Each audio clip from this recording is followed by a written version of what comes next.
trouxe aí uma apresentação para falar um pouco do departamento. O senhor tem 40 minutos. Tá, obrigado. Por ser um departamento recente, as pessoas talvez não conheçam. Então, esse departamento, ele surgiu numa dificuldade que as cidades, no modo geral, estavam tendo em se lidar com a questão não só dos animais selvagens, mas também dos animais domésticos. Esses animais domésticos, eles foram herdados pelo CCZ, que são os Centros de Controle de Zoonose, cujo papel é trabalhar com saúde humana. Mas, por conta da raiva, eles, CCZs, acabaram com instalações de canil. E eles acabaram assumindo esse papel de lidar com os animais domésticos, porém, sem esse direcionamento. Então, ficou uma grande confusão, o CCZ querendo exercer suas funções, que era trabalhar as doenças transmissíveis para humanos, e a população querendo, de certa forma, uma atenção diferenciada para os animais domésticos. Até que, há uns 4 anos atrás, a própria Fundação Nacional de Saúde, através do Ministério da Saúde, sinalizou na direção de que os Centros de Controle de Zoonoses não deveriam ter animais sob a sua guarda. Eles deveriam ter uma ação programática na questão da saúde. E em Campinas, vamos lá.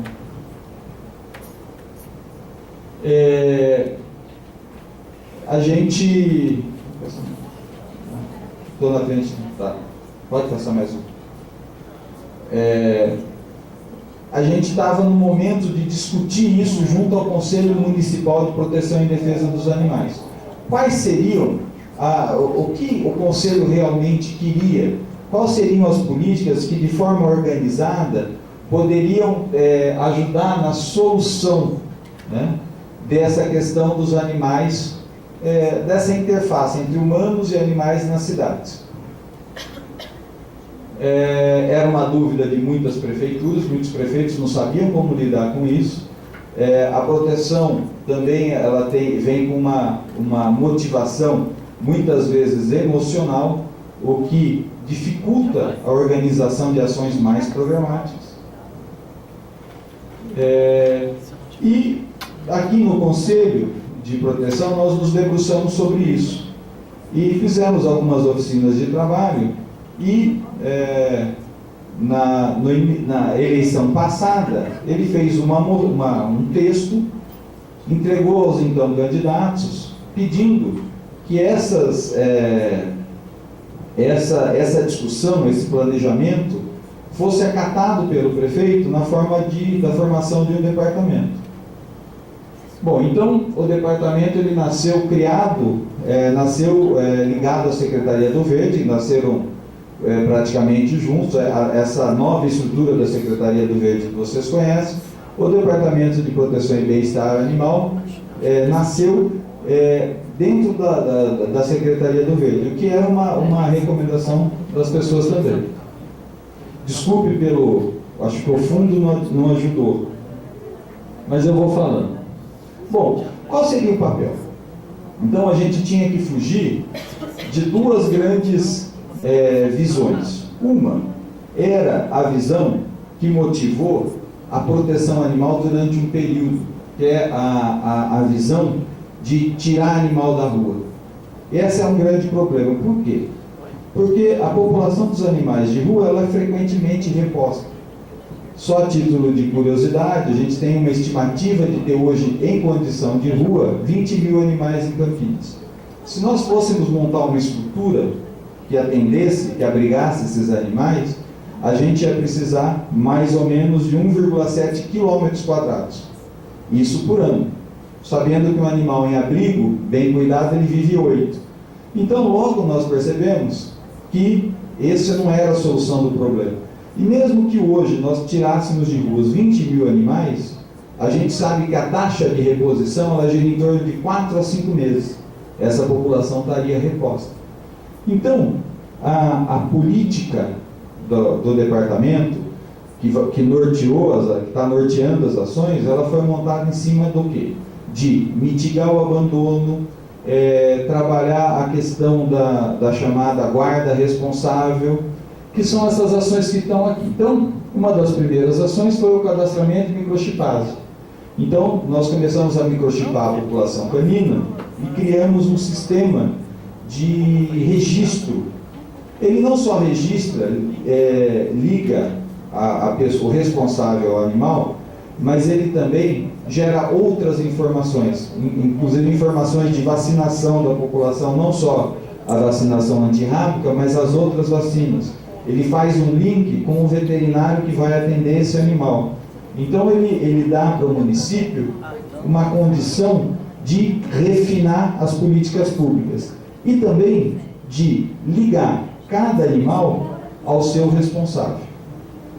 Começamos um projeto de castração, mas uma castração em unidades móveis. Então a gente tem um centro cirúrgico móvel que vai aos bairros e trabalha com o esgotamento. O que é isso? Então, trabalha-se até que pelo menos 80% daquela população de animais estejam castrados. Porque a gente entende que se a gente castrar os animais de forma desorganizada, até a gente terminar, já tem os animais castrados, já morreram e já foram repostos. Daí a escolha do trabalho em unidades móveis. Hoje, o castramóvel ele vai aos bairros, ele faz mais ou menos aí de 150 a 200 castrações num dia, já microchipa os animais, já faz vacinação V10 nos animais, fornece um material educativo e faz uma conversa com os proprietários. Tem uma salinha lá que se conversa com as pessoas e já cadastra todos esses animais no sistema Arquimedes que eu falei para vocês. Também a gente tem feito alguns levantamentos. Uma outra grande demanda que a gente sempre escuta são os chamados hospitais veterinários, que a gente considera também, não descarto, mas existe, quando você analisa prontuários de hospitais que a gente tem no Brasil hoje, a maioria está na cidade de São Paulo, a gente vê que 70% das doenças que levam os animais lá são doenças preveníveis.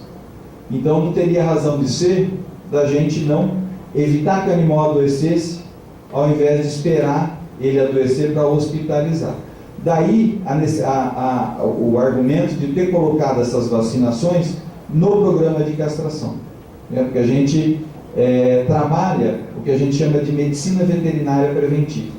Nos primeiros esforços de castração, nós fizemos alguns levantamentos das doenças mais prevalentes na população, e é isso que está norteando a nossa estratégia de ação. A gente tem também trabalhado na questão da doação de animais com feiras itinerantes. Mas essa doação, ela não é uma empurração. Para se doar um animal, primeiro, a gente só oferece animal que está vacinado, que já está conosco há algum tempo, que está em perfeita condição de saúde, e a gente só doa se a pessoa preencher os requisitos de adotante. Muitas vezes a gente faz visita antes da adoção, e amostralmente a gente faz visitas depois do animal adotado, para ver se ele continua em boas condições. A gente não quer mudar o problema de lugar. A gente quer que esse animal seja adotado por uma pessoa que realmente tenha interesse nesse animal.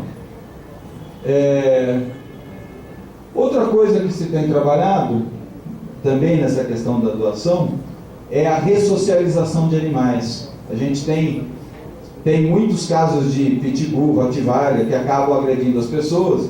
Então hoje a gente faz um trabalho de ressocialização através de adestramento, trabalho com guia, e nós já doamos quase 80% dos animais que chegam nessa condição. Só ressocializando, trabalhando a questão de psicologia desses animais. E até agora nenhum comeu ninguém. Nós também fizemos uma reestruturação, trabalhando com funcionário, trabalhando com as instalações que nós assumimos, que eram as antigas as instalações do CCZ, de forma a se adaptar a essa nova, a essa visão.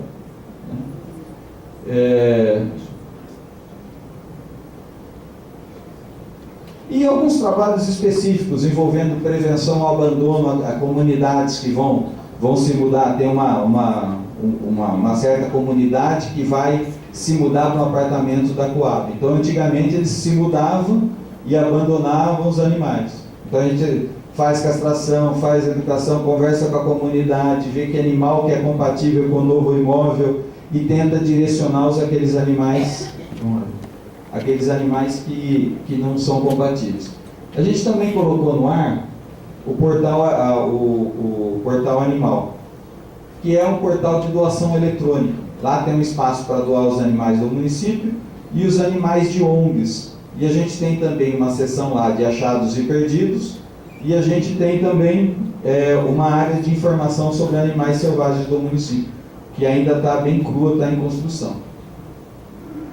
A gente também está trabalhando com a vistoria de questões de maus tratos. Então, nós recebemos essas denúncias e temos 2 equipes que vão à casa das pessoas vistoriar. Uma estratégia para tentar amarrar essas políticas foi a criação do chamado Estatuto dos Animais. Ele já vinha sendo construído pela Secretaria da Saúde. Nós fizemos uma mudança no texto, adaptando essa nova realidade, colocamos junto à Comissão de Proteção a Animais da Câmara e junto à sociedade, e fomos construindo artigo a artigo, junto com a sociedade. A Câmara, então isso formou um anteprojeto de lei, entregou ao prefeito, o prefeito passou esse texto pelo Executivo, e agora ele vai voltar para a Câmara como um projeto de lei. Bom, qual que é a ideia do Estatuto do Animal? Disciplinar várias questões envolvendo animais. Desde a questão dos maus tratos até a questão da comercialização, da manutenção, do espaço que a pessoa tem, do incômodo que o animal causa.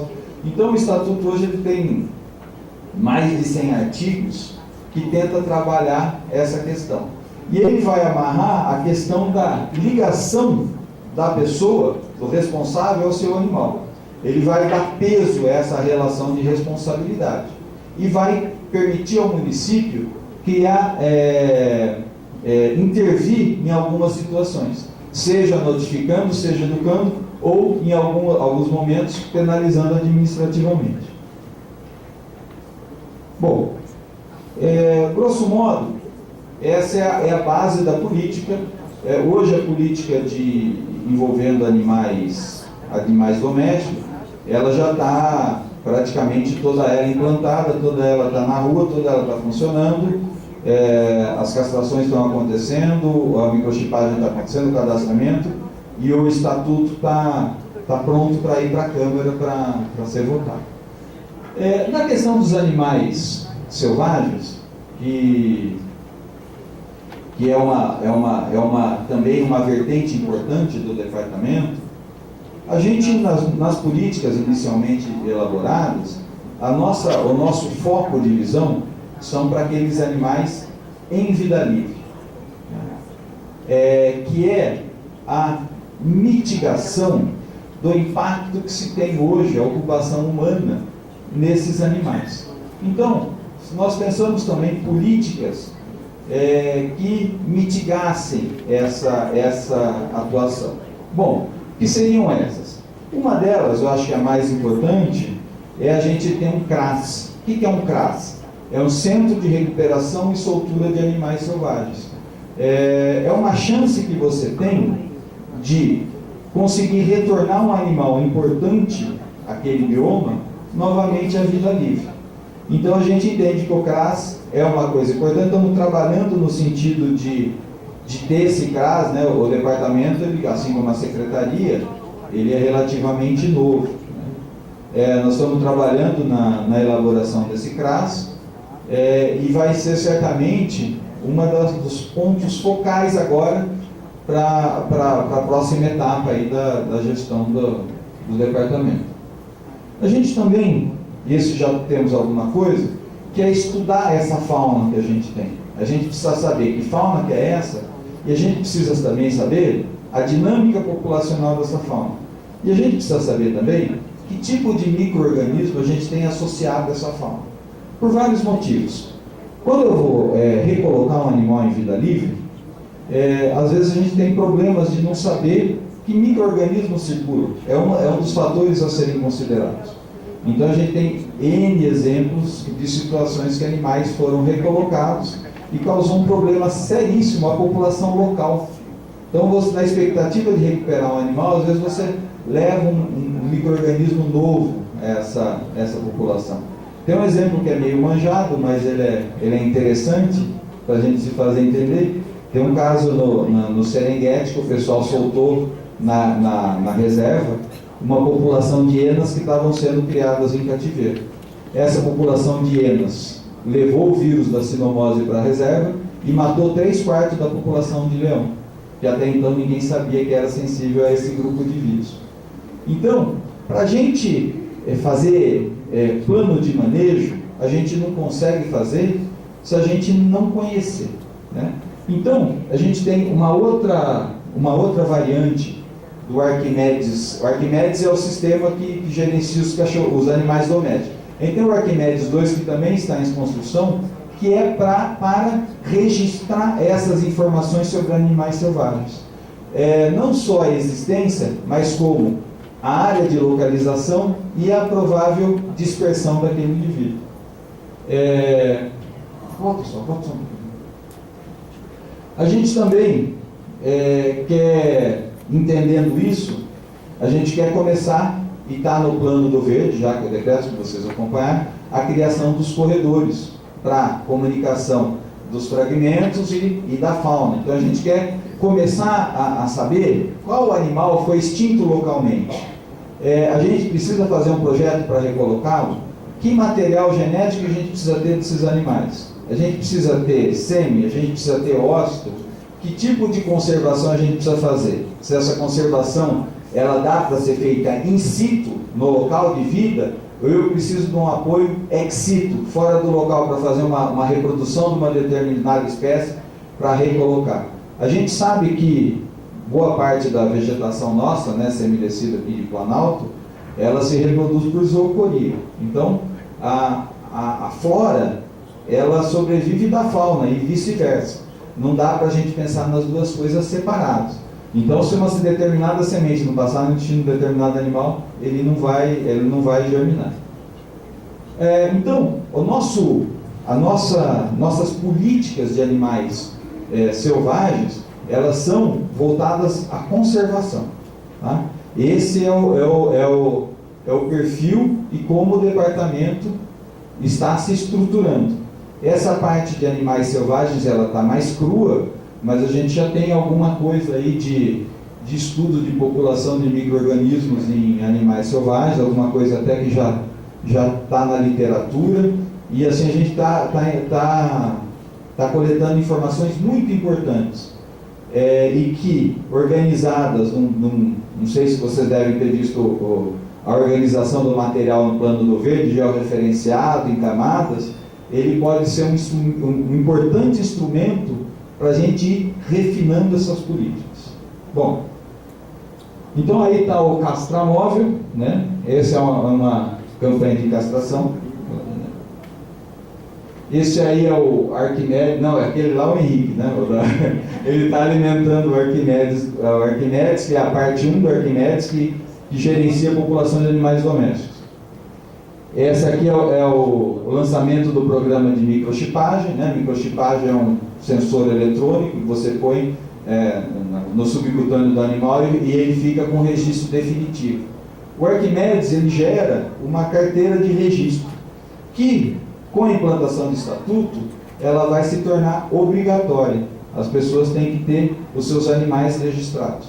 E para o município ele oferece uma poderosa ferramenta de gestão.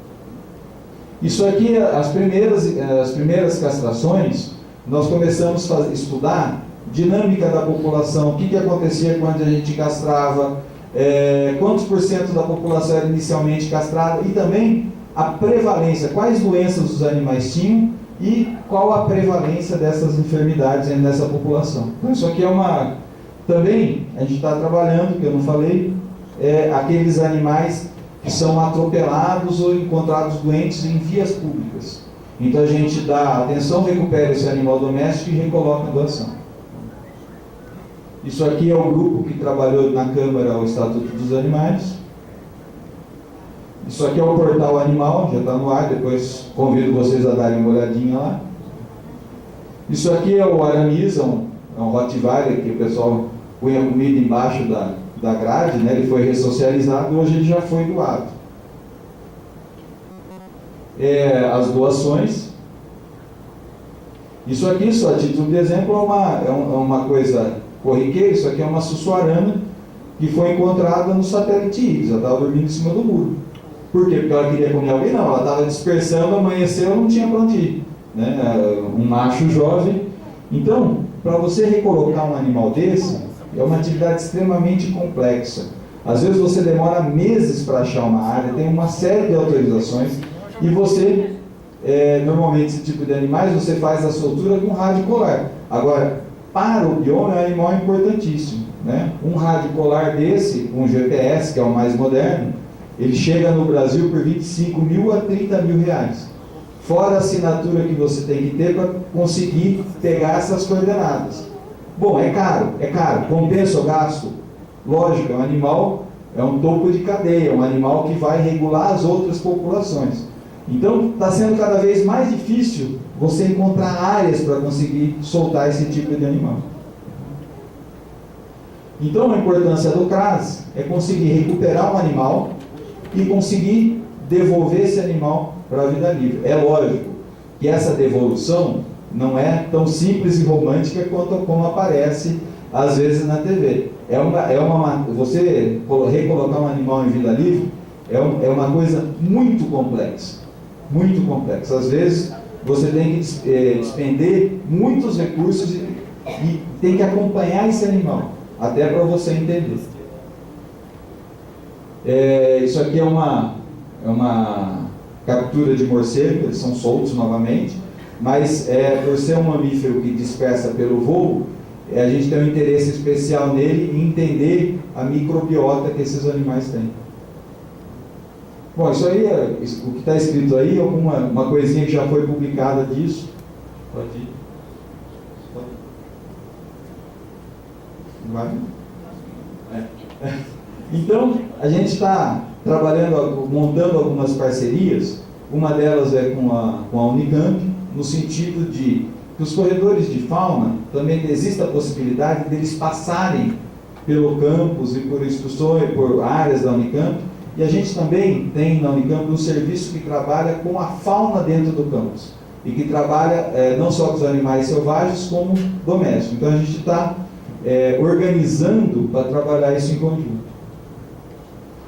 Hoje a gente tem já essas placas, né, de atropelamento. Então é isso, é bem rápido, né? Espero ter ajudado.